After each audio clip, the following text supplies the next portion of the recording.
Hi everyone, it's Danielle from Finding Silver Pennies. I just wanted to say hello and welcome you to our kitchen.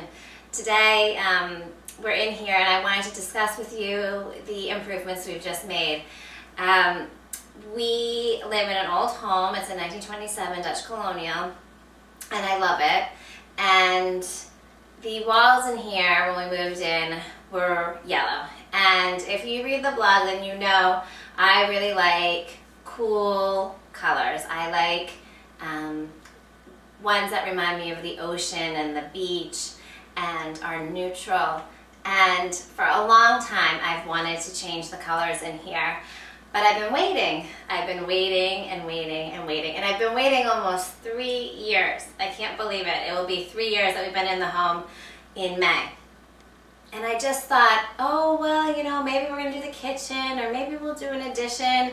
And the time just kind of went on, and now it's 3 years later.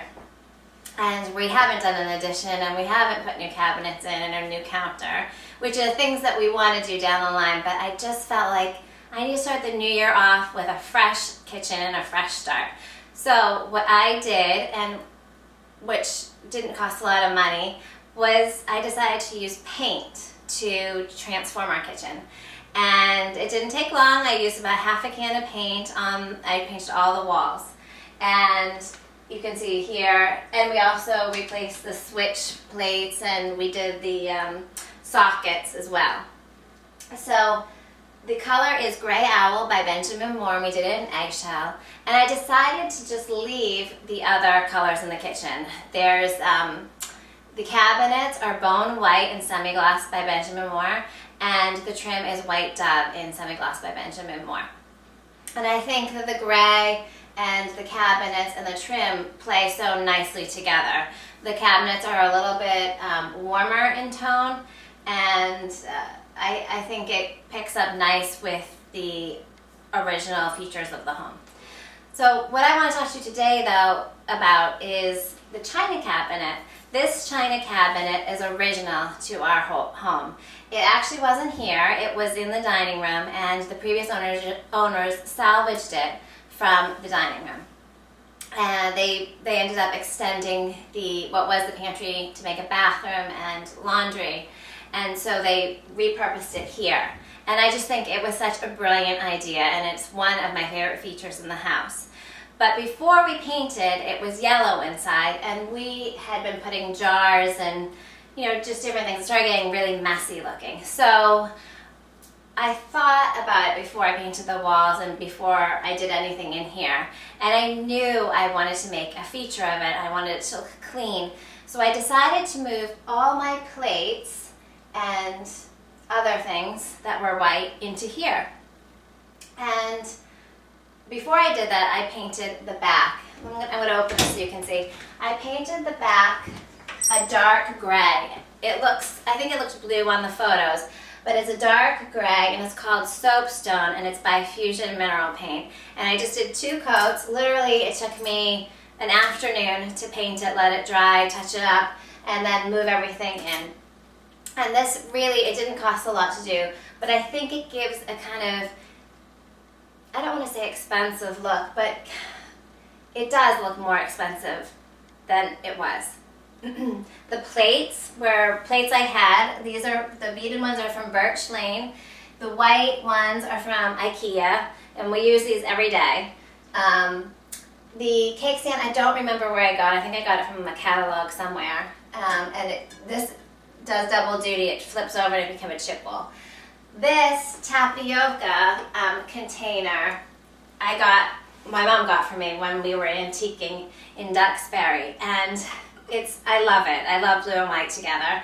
And I don't know if you can see, but I store the kids' candy in there, so they know that it's here, and they're often climbing up to get it. The blue and white bowl was a gift from my friend Amy, and then these 2 are new. These are, I don't know if you can see, these are coffee pots. And I got them from one of my favorite consignment stores in Cohasset. And I think they probably look a lot more than I paid for them. I actually kept going in there and seeing them, and I kept leaving without them. And then the last time I went, they were $2 and $3 a piece, so I just couldn't resist them anymore. They were on clearance. So, and I think they just give a nice architectural element up there. I love all the shapes. It adds like a visual interest. And also by painting this dark, it makes our room look bigger. It gives it more depth. So, and then over here,